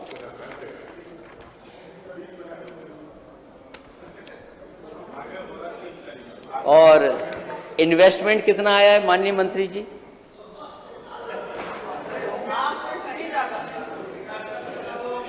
अध्यक्ष महोदय, सरकार ने कई इन्वेस्टमेंट मीट की हैं, और इन्वेस्टमेंट मीट के बहाने देश दुनिया के जो उद्योगपति थे, कारोबारी थे, उनको बुला करके कम से कम यहाँ पर कारोबार लग जाए, उद्योग लग जाए, उत्तर प्रदेश बढ़े, यहाँ के नौजवानों को नौकरी रोजगार मिल जाए। एमओयू तो हुए, एमओयू तो जाने कितने हो गए, लेकिन जमीन पर क्या उतरा? कम से कम सरकार बताए कि उनकी इंडस्ट्रियल पॉलिसी से कुछ इन्वेस्टमेंट आया है, या पुरानी सरकार की इंडस्ट्रियल पॉलिसी की वजह से इन्वेस्टमेंट आया है। ये तो ठीक है सवाल, माननीय मंत्री जी, ये सवाल तो ठीक है ना?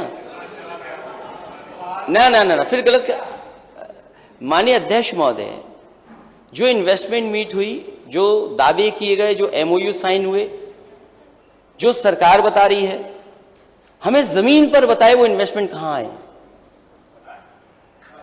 और क्या इंडस्ट्रियल पॉलिसी जो पुरानी थी उसी का कंटिन्यूटी का इन्वेस्टमेंट तो नहीं दिखा रहे।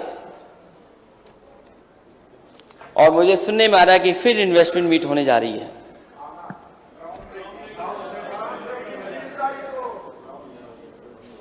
मैं बिजली के बारे में जानकारी दे दूं, बिजली की एक भी यूनिट पैदा नहीं की भारतीय जनता पार्टी की सरकार में 5 साल में, पिछले में। और इस क्षेत्र में सारा काम समाजवादी सरकार में 2012-2017 के बीच में, और कुछ इंस्टॉल कैपेसिटी दोगुनी की गई, 780 मेगावाट, 7,800 लगभग मेगावाट की जनरेशन थी, उसको 15,000 मेगावाट करने का काम अगर किसी ने किया है तो समाजवादी सरकार ने किया है। और जहां 56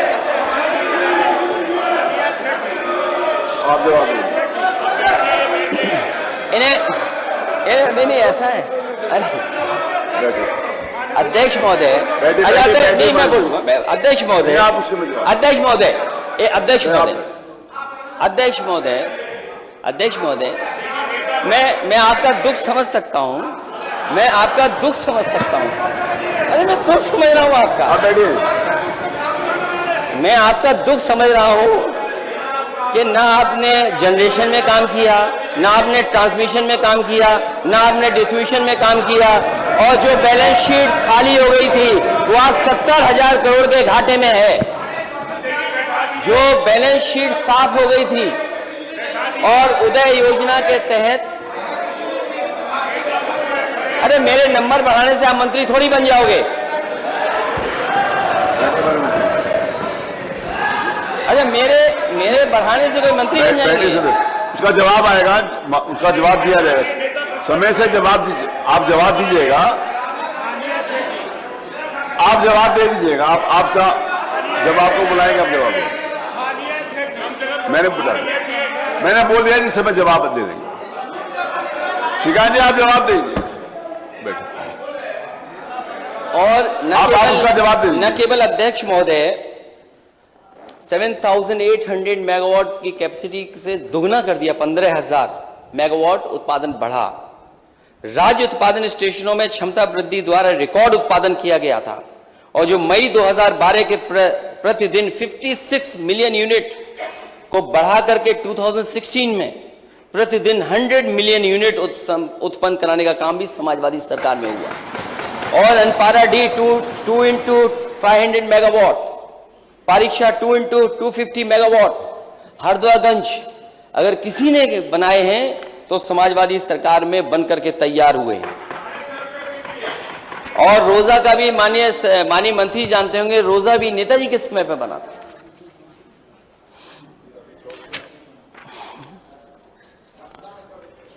और ट्रांसमिशन में भी जो काम हुआ है,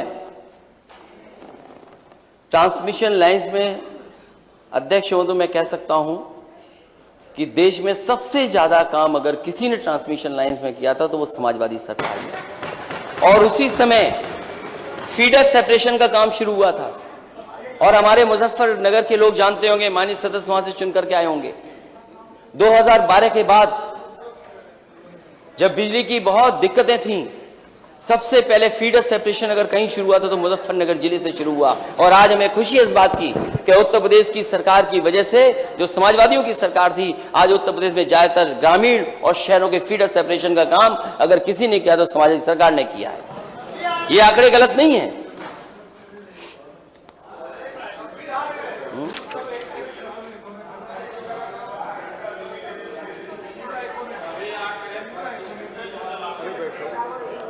अध्यक्ष महोदय, जहां गेहूं खरीद होनी थी,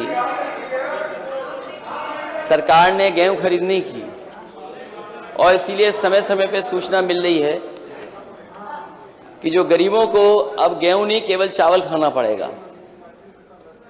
जब गेहूं की पैदावार हुई, जो खरीद केंद्र बने थे, उन खरीद केंद्रों पे गेहूं नहीं आया। किसान अपना मार्केट में लेकर के गया क्योंकि मार्केट में कीमत अच्छी थी। और सरकार को कोशिश करनी चाहिए थी कि अगर दुनिया के मार्केट में गेहूं की जरूरत है तो किसानों को बोनस दे करके अपने केंद्र पर लाना चाहिए था। लेकिन सरकार आंख बंद करके बैठी रही और सरकार ने पूरा का पूरा गेहूं प्राइवेट हाथों में बेच दिया। और जब प्राइवेट हाथ में गेहूं चला जाएगा तो हमारे मध्यम वर्ग के लोग जो शहरों में रहते हैं, जो समय समय पर पैकेट का आटा लेते हैं, तो आटा कितनी कीमत का मिलेगा, क्या कीमत होगी उसकी।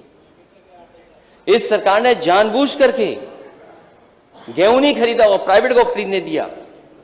और एमएसपी, क्योंकि बाजार भाव अच्छा था, एमएसपी की तैयारी करनी चाहिए सरकार को। मैं समझता हूं सरकार को तैयारी करनी चाहिए कि किसानों को एमएसपी कैसे दिलाई जाए।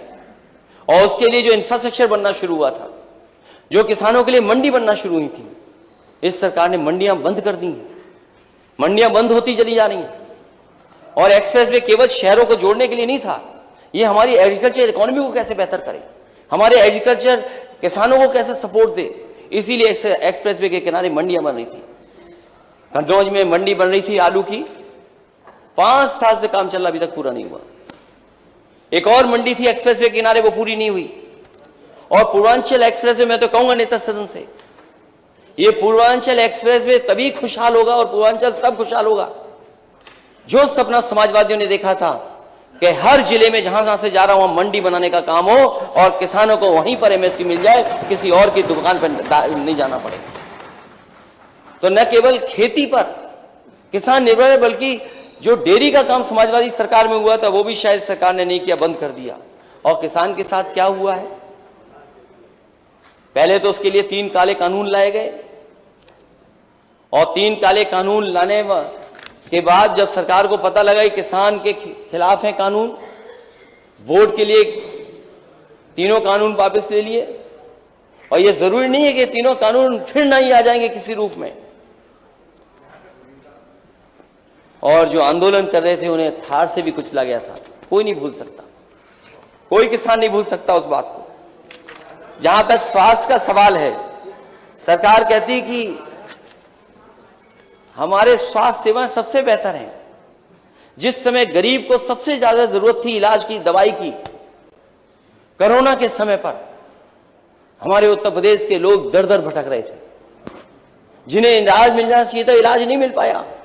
सरकार पे आंकड़े होंगे, आंकड़े बता सकते हैं, लेकिन आंकड़े इस बात के भी हैं कि देश में गंगा मां में, गंगा नदी में इतनी लाशें कहीं नहीं बही होंगी जितनी इस भारतीय जनता पार्टी की सरकार में और कोरोना के समय बही थी।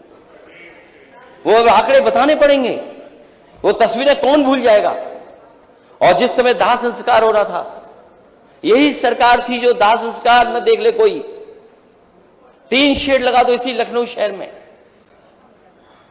इसी लखनऊ शहर में रोका गया। कोरोना के आंकड़े जो हैं कोई सरकार है वो छिपाती है, और सरकार ने आंकड़े छिपाने का काम किया। और जब WHO की रिपोर्ट आई, WHO ने कहा कि इतने लोगों की जान चली गई। अगर देश में इतने लोगों की जान गई है, तो अगर सबसे ज्यादा जान कहीं गई होगी तो उत्तर प्रदेश में कोरोना के समय पे जान गई होगी। उस समय मिसमैनेजमेंट देखा उस समय, क्योंकि उस समय सबसे ज्यादा गरीब को जरूरत थी।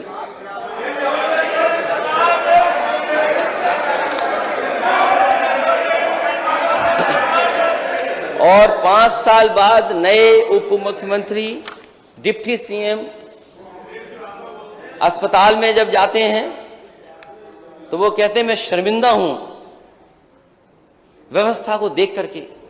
सोचिए 5 साल का आपका कार्यकाल, और डिप्टी सीएम जब हॉस्पिटल देखने जाएं तो हॉस्पिटल में व्यवस्था देख करके क्या कहते हैं, मैं शर्मिंदा हूं ऐसी व्यवस्था को देख करके। आप सोचिए लखनऊ के अस्पतालों की ओपीडी क्या है, चाहे कोई अस्पताल उठा करके देख लीजिए आप, लंबी सूची है। क्योंकि इसलिए लंबी सूची है, लंबी लंबी लाइनें इसलिए हैं क्योंकि आप जिलों में इलाज नहीं दे पा रहे हैं, इसलिए बड़े बड़े अस्पतालों में गरीब भाग करके जा रहा है इलाज कराने के लिए। और इलाज कोई सस्ता नहीं हो रहा, न दवाई मिल रही है, न इलाज के लिए कोई सुविधा है। जो जांचें फ्री थी गरीबों की, वो जांचें नहीं हो रही हैं अब। जांच जो पर्चा फ्री था वो पर्चा फ्री नहीं है अब। और सरकार दावा करती है कि हम इतने मेडिकल कॉलेज बना रहे हैं। सरकार बताइए मेडिकल कॉलेज बनाना किसने शुरू किया था? इस योजना के माध्यम से सबसे पहला मेडिकल कॉलेज कहां पर शिलान्यास हुआ था? शायद नेता सदन के बगल में बैठे हुए माननीय मंत्री जानते होंगे कि जो पहला मेडिकल कॉलेज का शिलान्यास हुआ था वो शाहजहांपुर में हुआ था। और मुझे याद है क्योंकि मुझे 2 सरकारों के बीच में काम करने का मौका मिला। जिस समय देश के स्वास्थ्य मंत्री गुलाम नबी आजाद जी थे, उस समय योजना आई थी कि डिस्ट्रिक्ट हॉस्पिटलों को कैसे मेडिकल कॉलेजेस में कन्वर्ट किया जाए। वो आए थे, उसके बाद उनकी सरकार चली गई, दूसरी सरकार आई। आज जो आपके प्रदेश के अध्यक्ष हैं वो उस समय मंत्री थे इस विभाग के, और उन्होंने कहा कि उत्तर प्रदेश में भी हम इस योजना को लागू करना चाहते हैं। मैंने कहा हमारा पूरा सहयोग होगा, और समाजवादी सरकार में पूरा सहयोग दिया गया। डिस्ट्रिक्ट हॉस्पिटल को मेडिकल कॉलेज बनाने के लिए सबसे पहला शिलान्यास अगर कहीं हुआ था तो शाहजहांपुर में हुआ था। मैं और स्वास्थ्य मंत्री दोनों गए थे, वहां पर शिलान्यास कर करके आए थे। दूसरा फिरोजाबाद में हुआ, फिर फैजाबाद में बना, अयोध्या में, और बहराइच में भी बना। मैं ये जानना चाहता हूं, मेडिकल कॉलेज की बिल्डिंगें तो खड़ी कर दी आपने, और जो समाजवादियों ने सरकार में बने थे मेडिकल कॉलेज, वो किस स्थान पर है, किस स्थिति में, ये बताएं। जो समाजवादी सरकार में मेडिकल कॉलेज बने थे उनमें भी पर्याप्त इंफ्रास्ट्रक्चर नहीं है।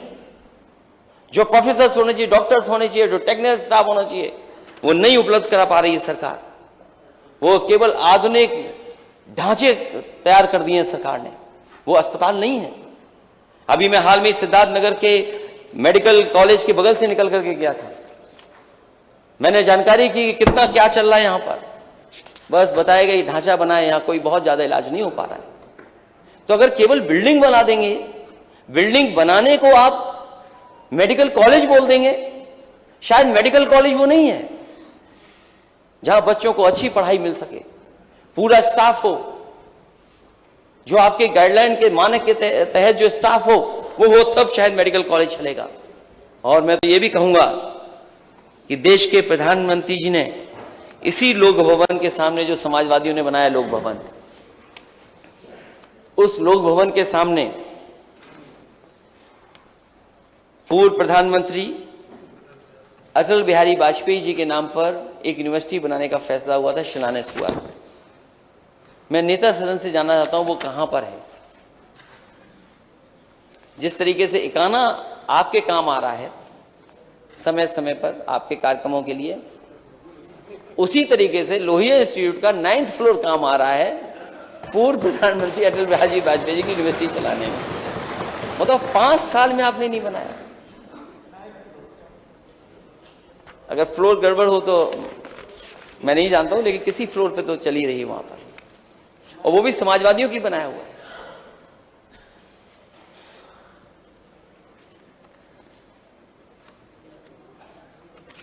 ये सरकार सबका साथ, सबका विकास और सबका विश्वास और सबके लिए प्रयास, और भी जोड़ सकते हैं, बहुत कुछ जोड़ा जा सकता है अध्यक्ष महोदय। लेकिन हम बहुत दिनों से लड़ते आए हैं। समाजवादियों ने तो अपने घोषणा पत्र में लिखा था कि समाजवादी सरकार बनेगी तो 3 महीने के अंदर जाति जनगणना करा दी जाएगी।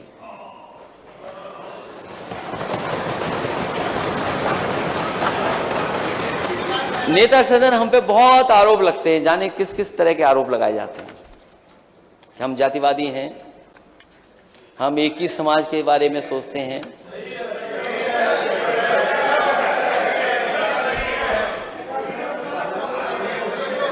उस पर भी बोलना पड़ेगा फिर लगता है। ये जो हमारे पिछड़े और दलित भाई उधर बैठे हैं वो जान रहे होंगे उनके साथ कितना बड़ा धोखा हुआ है, कितना बड़ा धोखा हुआ होगा। इसलिए अध्यक्ष महोदय हम जाति करना चाहता हूं। और जब सरकार बड़े बड़े डेटा सेंटर बना रही है, सरकार जब डेटा सेंटर बना रही है, बड़े बड़े डेटा सेंटर बनाना चाहती है सरकार, उसके लिए इन्वेस्टमेंट आ रहा है, तो कम से कम जाति जनगणना तो हो। हमें आपको सबको पता होना चाहिए हम कितने आबादी में हैं। पहले माननीय ओम प्रकाश राजभर जी, आप चाहते नहीं चाहते जाति जनगणना?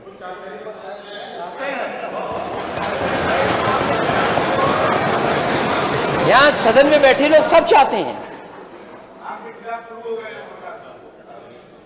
वो हमारा उनका है मसला। तो जो यूनिवर्सिटी बननी थी अटल बिहारी वाजपेयी जी के नाम पर, वो बताइए 5 साल में नहीं बनी।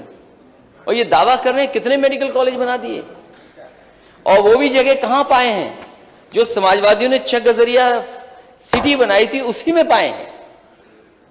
आप नई जगह नहीं ढूंढ पाए।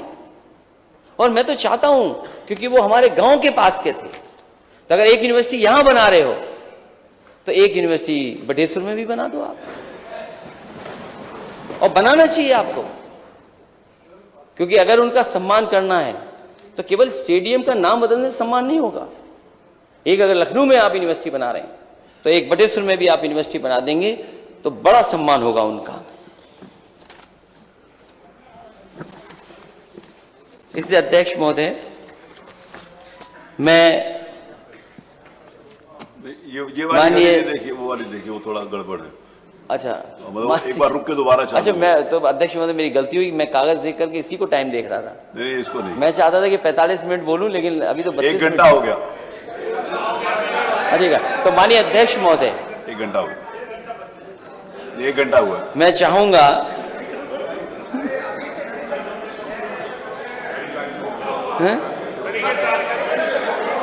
वो रुक के दोबारा चलिए 1 घंटा। माननीय अध्यक्ष महोदय, कानून व्यवस्था पे तो सरकार बहुत दावा करती है, लेकिन एनसीआरबी का आंकड़ा भी तो सरकार को देखना चाहिए। आपने 45 मिनट सोचा था ना, वो एनसीआरबी का आंकड़ा भी तो देखना चाहिए सरकार को कि आखिरकार सरकार एनसीआरबी का आंकड़ा नहीं देखेगी।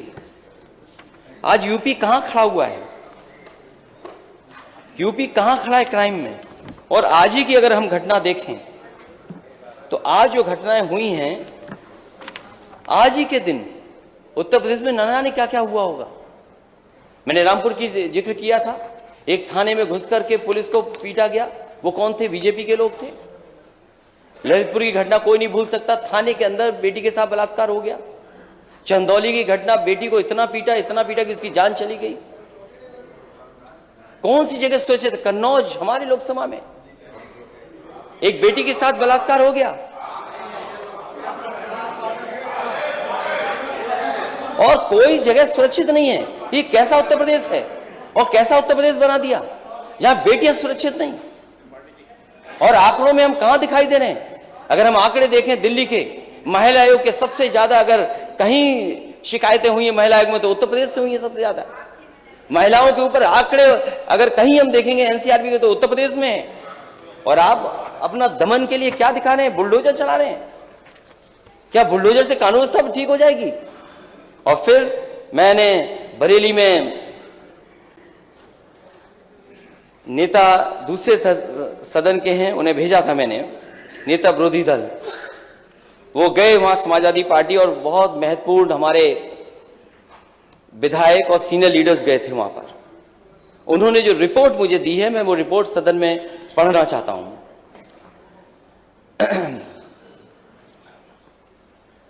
10 बजे ये प्रतिनिधिमंडल पहुंचा, शहर के गणमान्य लोगों से मिला और उन्होंने अवगत कराया कि समाजवादी पार्टी के विधायक सहजुल इस्लाम के पेट्रोल पंप को विपक्ष में दहशत फैलाने व डराने के इरादे से गिराया गया है, क्योंकि सहजुल इस्लाम जी पेट्रोल पंप चलाने के लिए सरकारी सभी प्रकार की एनओसी हासिल करके सरकारी कंपनी का पेट्रोल पंप चलाया था।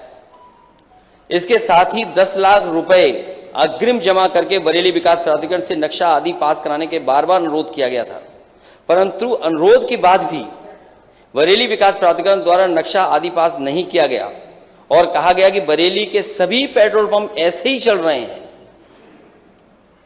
आप भी चलाइए, बाद में नक्शा पास कर दिया जाएगा। लेकिन फिर भी विधायक सिराजुल इस्लाम द्वारा पेट्रोल पंप पर कोई भी कंक्रीट का निर्माण नहीं किया गया था और न ही कोई दीवार व लिंटर बनाया गया था। कार्यालय आदि व सब टेम्परेरी था। बरेली में 80% पेट्रोल पंप इसी प्रकार से चल रहे हैं, किसी के विरुद्ध कोई कार्रवाई नहीं हुई है। लेकिन विपक्षी दल के विधायक को डराने के लिए सहजुल इस्लाम का नियम विरुद्ध बरेली प्राधिकरण ने सरकार की मंशा के अनुरूप पूरी तरह से पेट्रोल पंप को धराशायी कर दिया गया है, जिसमें करोड़ों रुपए का नुकसान हुआ है, जो पूरे प्रतिनिधिमंडल ने स्थानीय निरीक्षण में देखा। इसके साथ ही इसके 2 किलोमीटर आगे भाजपा नेता का पेट्रोल पंप था, जो भारी अनियमितताओं के साथ बना है, उसको केवल सील किया गया है। स्थानीय नागरिकों ने बताया कि बरेली विकास प्राधिकरण भ्रष्टाचार का अड्डा बन गया। खैर, मैं आपसे नेता सदन ये कहना चाहता हूं, नियम सबके लिए बराबर है, कानून सबके लिए बराबर है। अगर कोई गलत करता है, कानून के अंदर कार्रवाई होनी चाहिए, लेकिन ये तरीका नहीं होना चाहिए नेता सदन। और हमने तो बहुत करीब से देखा है, हमारी पार्टी के वरिष्ठ नेता मोहम्मद आजम खान साहब, कितने मुकदमे उन पे लगे। शायद पॉलिटिकल कैरियर में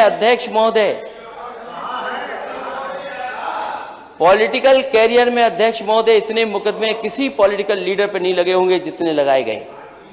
और ये लगे नहीं, लगाए गए हैं। जिस समय वहां पर मुकदमे लिखाए जा रहे थे, मैंने उन लोगों से बात की जो मुकदमे लिखाने जा रहे थे। मैंने उनसे पूछा कि आखिरकार तुम क्यों मुकदमा लिखा रहे हो। उन्होंने कहा कि हम पे इतना दबाव है कि जिसकी हम कल्पना नहीं कर सकते, और अगर हम मुकदमा नहीं लिखाएंगे तो हम जेल भेज दी जाएंगे। सोचिए, सरकार ये कर रही है। सरकार को न्याय दिलाने का काम करना चाहिए, निष्पक्ष होकर के काम करना चाहिए, लेकिन सरकार दबाव बना करके मुकदमा लिखा रही। वहां के जो जिलाधिकारी महोदय थे, मैं उन्हें अच्छी तरह जानता हूं, क्योंकि उनको जब उत्तर प्रदेश कैडर में आना था, तो उत्तर प्रदेश में कैडर में लाने के लिए उस समय समाजवादी सरकार ने ही काम किया था। मैंने उनसे खुद फोन पे बात की और मैंने उनसे कहा कि ये बहुत समाज के लिए काम कर रहे हैं, कोई अपने लिए काम नहीं कर रहे हैं। अगर यूनिवर्सिटी बनाई है तो समाज के लिए बनाई है, उन्होंने अपने लिए यूनिवर्सिटी नहीं बनाई है। और वो इस पीढ़ी के लिए तो है ही है, लेकिन आने वाली पीढ़ी के लिए यूनिवर्सिटी बन रही है। आप क्यों उनके खिलाफ कार्रवाई कर रहे हो? नहीं करनी चाहिए आपको कार्रवाई। लेकिन जिलाधिकारी का जिस तरीके का बातचीत थी, मुझे लगा कि किसी दबाव में वो काम कर रहे हैं। मैंने उनसे कहा कि आपको उत्तर प्रदेश में लाने का काम समाजी सरकार में हुआ था, लेकिन हमने आपसे कभी कोई गैर कानूनी काम नहीं कराया होगा, कभी दबाव नहीं बनाया होगा।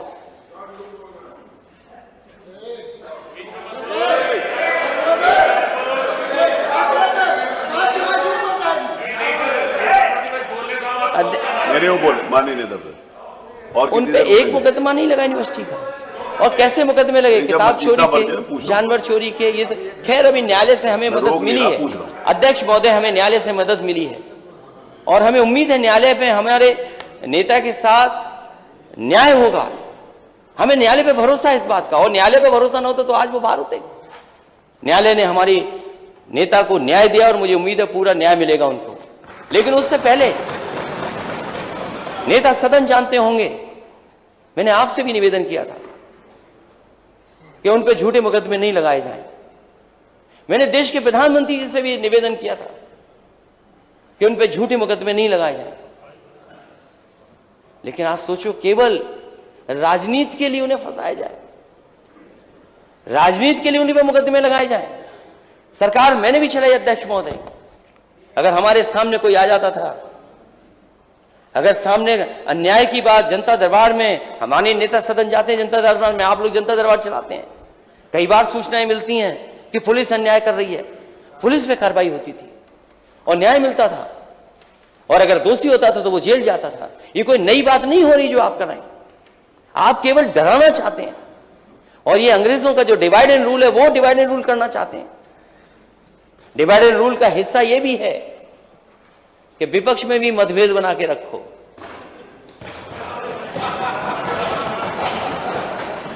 केवल जाति और धर्म का डिवाइड एंड रूल नहीं है,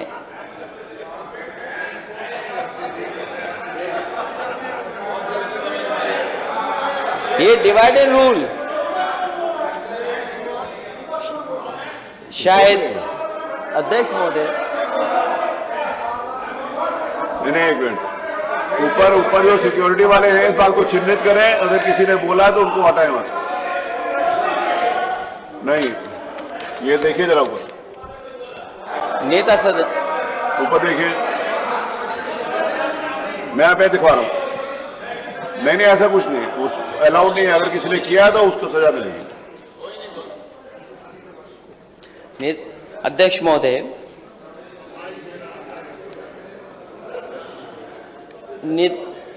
आदरणीय अध्यक्ष महोदय, केवल इसलिए मुकदमे उन पर हैं कि उन्होंने यूनिवर्सिटी बनाई है, और यूनिवर्सिटी बनाना कोई गलत नहीं काम है, और अगर सरकारी जमीनें देखनी हो तो उत्तर प्रदेश में मैं चाहता हूं कि नेता सदन जिनने भी सरकारी जमीनें कब्जा की उनकी सबकी खाली कराइए। क्यों नहीं खाली कराते हैं आप? और फिर यह भी देखा जाएगा कि कितनी खाली हो गई हैं, और जहां बुलडोजर चलता है लोगों का नुकसान होता है, लेकिन हमारे नेता सदन अच्छे हैं कि जहां उनके यहां जेसीबी चली और बुलडोजर चला, उन्होंने मुआवजा ले लिया। कम से कम गरीबों को भी मुआवजा मिलना चाहिए, और उस बुलंदशहर के परिवार को भी मिलना चाहिए। वो पत्नी चिल्ला रही थी कि मेरा पति अंदर सो रहा है, कम से कम उसको उठा लेने दो, लेकिन अधिकारियों ने कुछ सुनवाई नहीं की और उसके ऊपर ही बुलडोजर चला दिया। सुनने में आया कि उसकी जान चली गई। बताओ कौन दोषी है? नेता सदन। अगर इस तरह काम होगा तो बताओ हम किस दिशा में उत्तर प्रदेश को ले जा रहे हैं? अगर कानून व्यवस्था पे सवाल खड़े होंगे तो आपका इन्वेस्टमेंट नहीं आएगा, और अगर आप कानून को सरकार की मंशा से लोगों को परेशान करने के लिए कानून इस्तेमाल करेंगे तो शायद इन्वेस्टमेंट नहीं आएगा। जो बड़ी बड़ी बात कर रहे हैं कानून व्यवस्था को लेकर के, नेता सदन जानते होंगे आईपीएस कभी फरार नहीं रहा किसी सरकार में। एक आईपीएस फरार है, पुलिस ढूंढ ही नहीं पा रही आईपीएस को। इसलिए अध्यक्ष महोदय, मैं आपका धन्यवाद देना चाहता हूं कि इस सरकार ने जो माननीय राज्यपाल महोदय के माध्यम से जो अभिभाषण दिलाया गया, जो डॉक्यूमेंट दिया गया है, उसमें कोई उत्तर प्रदेश को बढ़ती हुई तस्वीर नहीं दिखाई दे रही। इसलिए हम इस मौके पर उस प्रस्ताव के में हमारी जो चीजें दी गई हैं उनको भी शामिल किया, जो कहा गया उनको भी शामिल किया जाए। बहुत बहुत धन्यवाद।